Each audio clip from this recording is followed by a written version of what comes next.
Welcome to another episode of the brand called You, a podcast and podcast show that brings you leadership lessons, knowledge, experience, and wisdom from thousands of successful individuals from around the world. I'm your host, Ashutosh Garg, and today I'm delighted to welcome a very accomplished professional with a passion for outer space from the Netherlands, Dr. Mindy Howard. Mindy, welcome to the show. Thank you. It's great to be here. Thank you.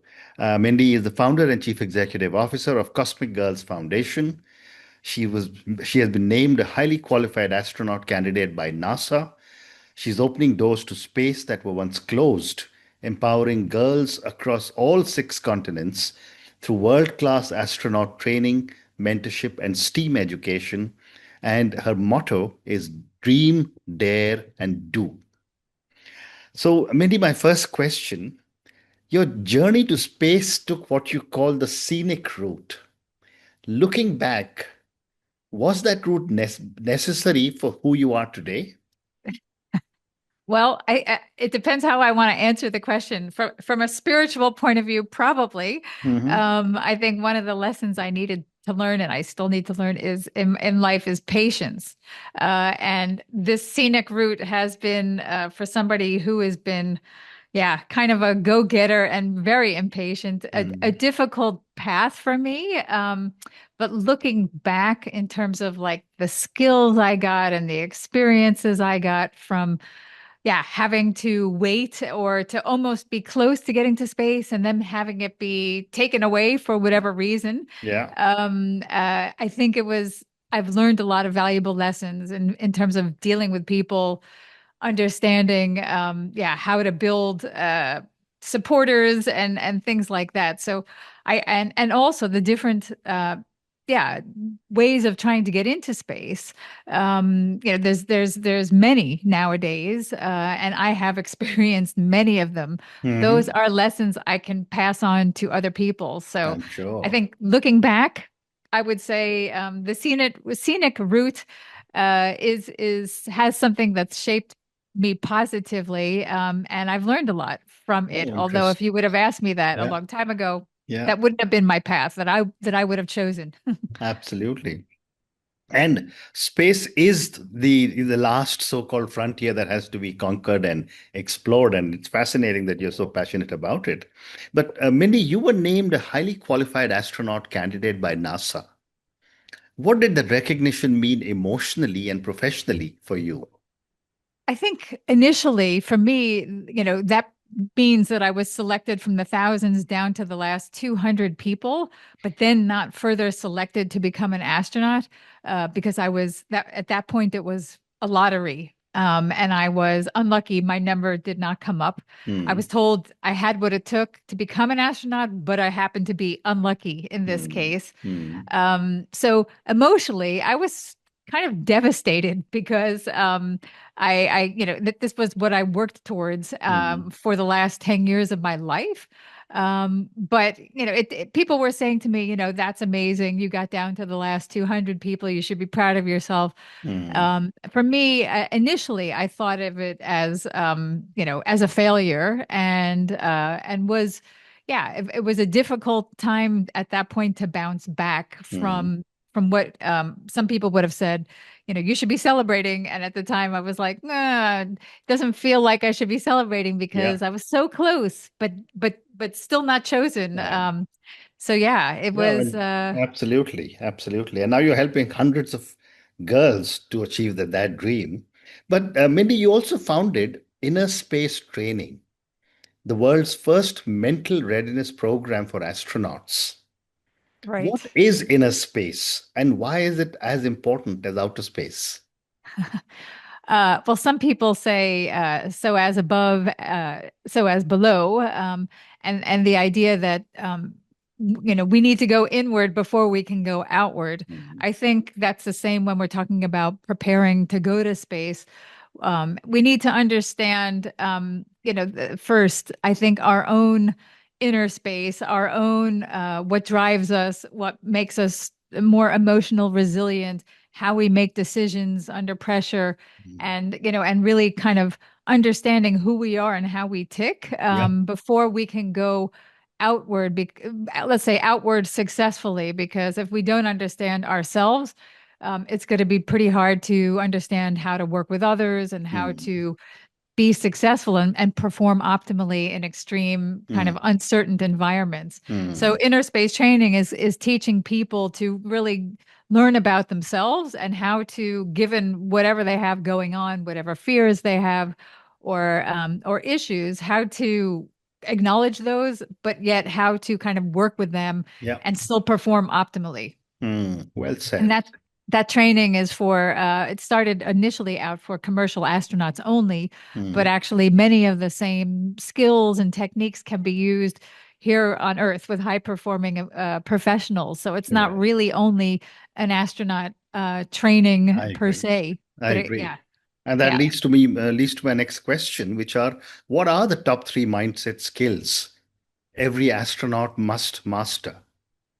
Well, I think for sure this resilience, mental resilience is the first, how to, recover quickly from setbacks while you're still tolerating stress Mm, and how to, what are the techniques to do that for yourself. mm, Another is probably having this focus under pressure. So mhm, maintain clarity and decision making in these unpredictable environments. mhm, And maybe the last is having some adaptability, especially when it comes to teamwork and learning how to be flexible, have mhm, that kind of mental flexibility because things are never going to always go the way you expect them to go, mm, and how you should not let it fluster you, but realize like, okay, maybe we can take this experience and still make it a success in another way that we hadn't yet thought about. But yeah. maybe if we stay open,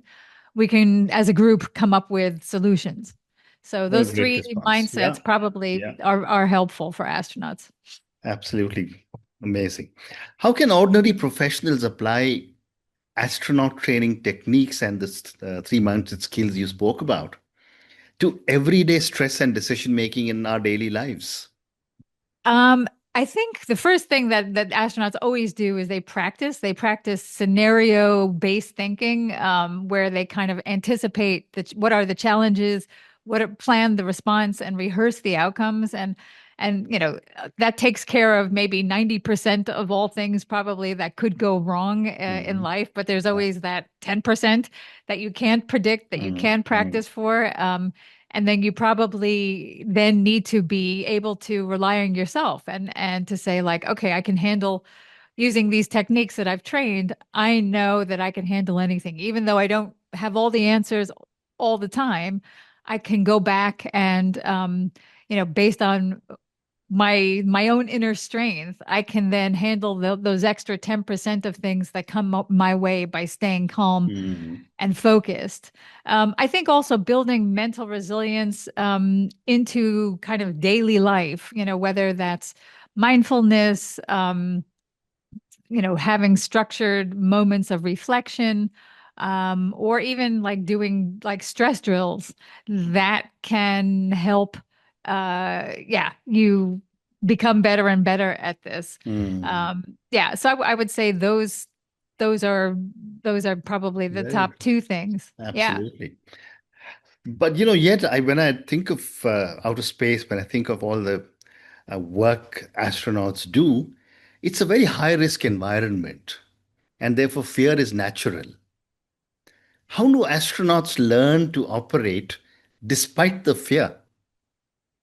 I think fear for most of us is seen to be a very scary thing, but one of the Mm, things that astronauts get in their training is to realize that fear is normal, and it's not something that you need to that it needs to debilitate you. It's not really a weakness. It's a way of giving you information like, hey, this is an unsafe environment, or maybe I need to take extra care in terms of, not touching a particular, button like eject. mm, mm, Like, mm, so the fear is not considered a bad thing. It's mm, it's something to realize like, oh, these are my spider senses telling me I either need to practice more or I need to mm, do kind of different things yeah, it's kind of alerting me to hazards or things that I need to be careful of. So that's the first thing.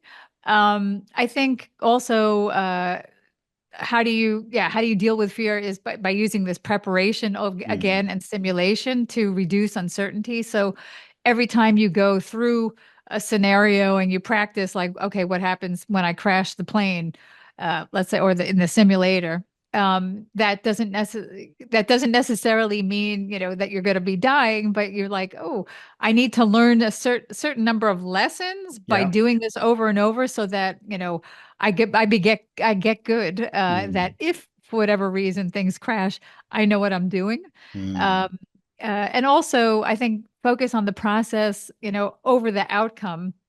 It's really important. So to think about, when you have fear coming, seeing straight on, you're seeing that fear is hitting you. You can have, instead of thinking like, uh-oh, what's the worst thing that can happen to me, Mm. to sort of put the outcome away and to think about what can you do now. And Mm. that is training, because your first Yeah. reaction is like, my gosh, what do I do? Like I'm gonna die. Mm. But it's like, wait a second, I learned in my training. And then to go and to kind of get more into Mm. your head Mm. than into your limbic system of, in your brain, which is your kind of fight or flight. You need to kind of resist that and Yeah. to start to, and it's tough, to override something that your brain has built for, for millions of years for a reason, Mm. but you've been trained. So you now Mhm. can try to override that and to go a little bit more into thinking mode, versus just the flight or fight mode. So that, I think that's one of the biggest things that astronauts Absolutely. learn, and that's by Absolutely. repetition, Yeah, by yeah, repetition. yeah, yeah, absolutely. And what a great response. Thank you. Mindy, let's now talk about the Cosmic Girls Foundation. Okay. Uh, Tell me about the objectives and achievements of your amazing foundation. Well, the objectives are essentially to expand access, for girls worldwide, to getting, let's say, STEAM, so science, technology, engineering, and mathematics, so into, so most girls don't have access to having, space or good STEM education if you're talking about globally. And we're trying to give girls not only access, but we want them to dream big and Mm. to kind of understand that, they can have the biggest dreams in life, even becoming an astronaut, and we will be encouraging them right along the way. Mm. So the achievements so far that we have are, getting over 1,100 girls into our community from over 140 countries. Wow.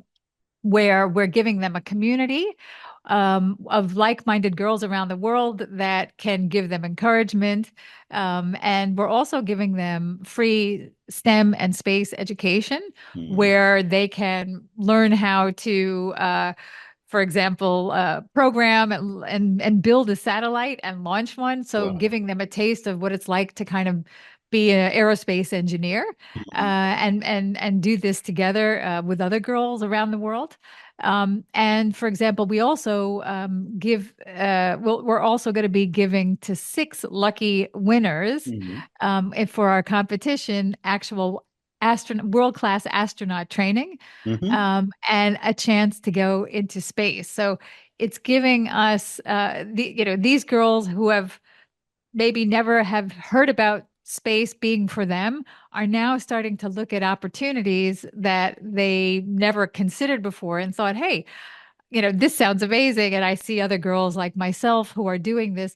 Maybe I should try it, because at the moment there's only, 22, I think 20% or 22% of women even in space, in the space industry, as well Yeah. as, basically to any tech industry have these same numbers. And then if you're talking about people actually going to space, only Mm. 11% of people who have gone to space are female. So Yeah.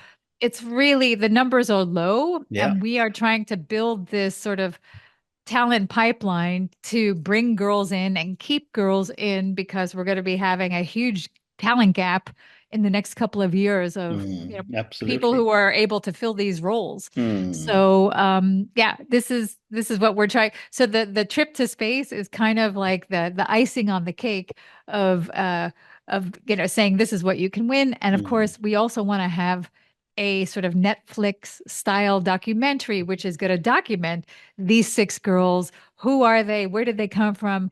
What village that, in, let's say, in Africa or wherever did they come from, and how could they actually win astronaut training and a place to go to How space. interesting. Yeah. It's a this documentary or this docu-series will give them, other girls will be seeing this, and then this will be magnified all over the world, and we're hoping that this is going to attract more and more and more girls, to start to think about things that they might not have thought about, like entering the space Hmm. industry. Amazing.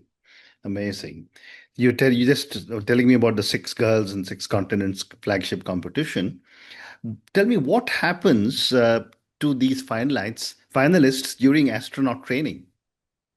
Well, they're going to be undergoing a number of different challenges, like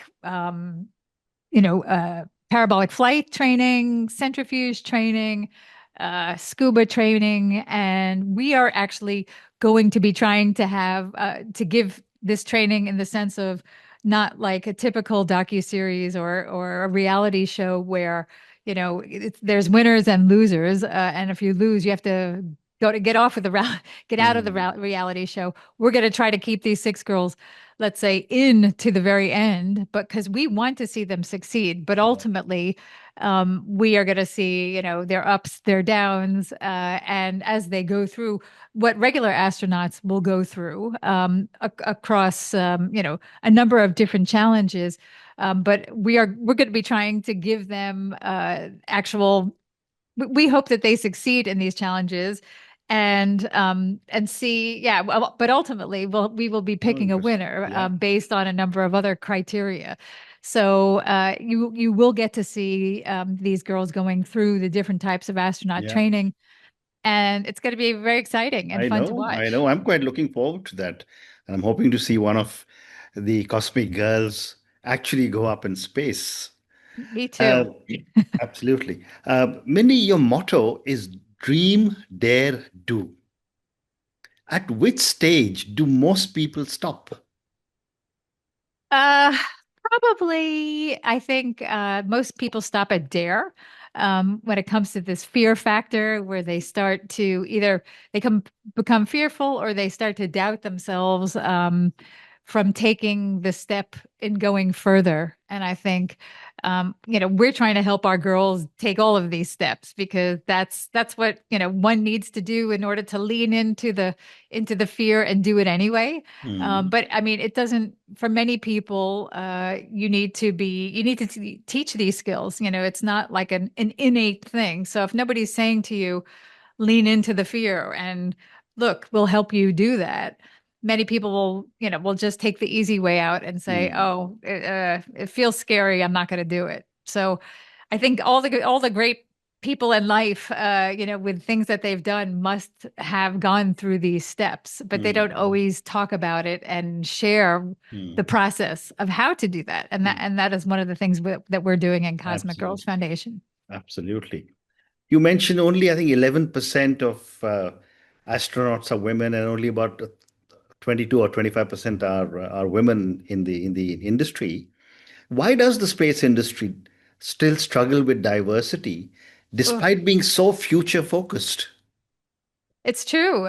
It's a very good question. I think traditionally, the space field started, let's say if we look at NASA, Hmm. by, that you could only become an astronaut if you had a military pilot's Yeah. background, and women were not allowed to be in the military. And I think kind of that culture of air, like the military pilots, Hmm. permeated NASA for a very long time and Hmm. excluded women initially. Sometime in the beginning it was very overt, and then it became less overt, but then, it was still there. And I think that, overcoming that took a generation, took about 20 years before you start to see the first female pioneers entering the organization and so it's I think that's the history of it. And then if you put on top of that, for example, in the rest of the world, not every country has a space agency like Mm, NASA. mm, You can start to put things like the cultural biases and the stereotypes on top of that, which doesn't help matters. That many countries that we operate in, women really are only allowed to be teachers and nurses. And mm. now you're telling me that they can be astronauts? Like, Yeah, this is crazy. So the idea that, the world, not everybody is operating with the same cultural correct. yeah, sort of characteristics. And we still have quite a lot of work to do to, first of all, allow women to dream, to dare, to do have these big dreams, but also giving them the education, the mentorship, Yeah. the visibility and the of role models in these Mm, areas. We still got a long way to go, unfortunately. mm. But at least we're moving in a positive direction. Well So said. Well said. yeah. I have time for two more questions for you, Mindy. Sure, Space sure. acceleration, space exploration is accelerating through private missions and reusable rockets. Are we emotionally ready for this new era of space? It's a good question because people are very much still talking about the technical aspects. Are we technically able Yeah. to do all this? I think emotionally, we haven't even scratched the surface. I think we're still learning about, first of all, how people react to stress and isolation, and risk tolerance, and how that then goes and impacts actual humans, is another story. And we haven't studied this a lot.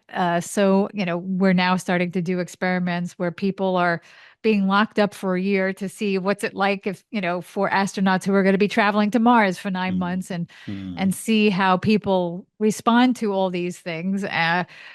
We've just had a couple studies, but it's certainly not enough. And I think the people that are selected for these missions, are often they don't want to show their weakness. They don't want to mm, show that they kind of, had a mental breakdown in this sort of scenario. And, we know that this exists, but it's not advertised. So I think we're not ready. I think we only hear maybe, some stories that are actually happening in these kind of analog environments, but we really mm. don't know the extent of it. And I think we're not going to know the extent of it until we actually see people, unfortunately, being, going into these extreme environments and then seeing what happens. So it's going to be like a reality show in real time, when, yeah, maybe all of a sudden stuff will happen and we'll see it. So I think we certainly can prepare much more for it, Mm. but the reality will be when it actually happens, and we'll Correct. really see what's going on. Absolutely.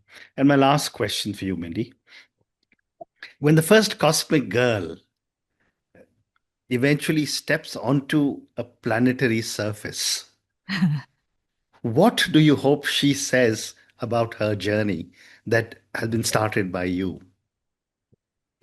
I would love it if she said, I was prepared, supported, and believed in by cosmic girls, and now I'm kind of proving what girls can achieve in space. And she, yeah, she realizes like who she is and where she's gone to, and that the fact that we helped, we had a step, maybe a large piece in that puzzle in helping her get there. That would be wonderful. Oh, amazing. And on that note, Mindy, I just want to say what a fascinating conversation this has been. I mean, space has always fascinated almost everybody. And I spent 8 years in aerospace, launching two large geostationary satellites. And every time there's a launch, I watch very, very carefully. It is the last frontier for humankind. And I'm sure with the amazing work Cosmic Girls is doing, you will do some incredible service to so many young girls who still look up into the sky and say, one day I hope to be able to reach the stars. Thank you for speaking to me and all the very best for everything that you're doing. Oh, thank you so much. It's a pleasure to speak with you. Thank you for listening to the Brand Called You videocast and podcast, a platform that brings you knowledge, experience, and wisdom of hundreds of successful individuals from around the world. Do visit our website www.tbcy.in to watch and listen to the stories of many more individuals. You can also follow us on YouTube, Facebook, Instagram, and Twitter. Just search for the Brand Called You.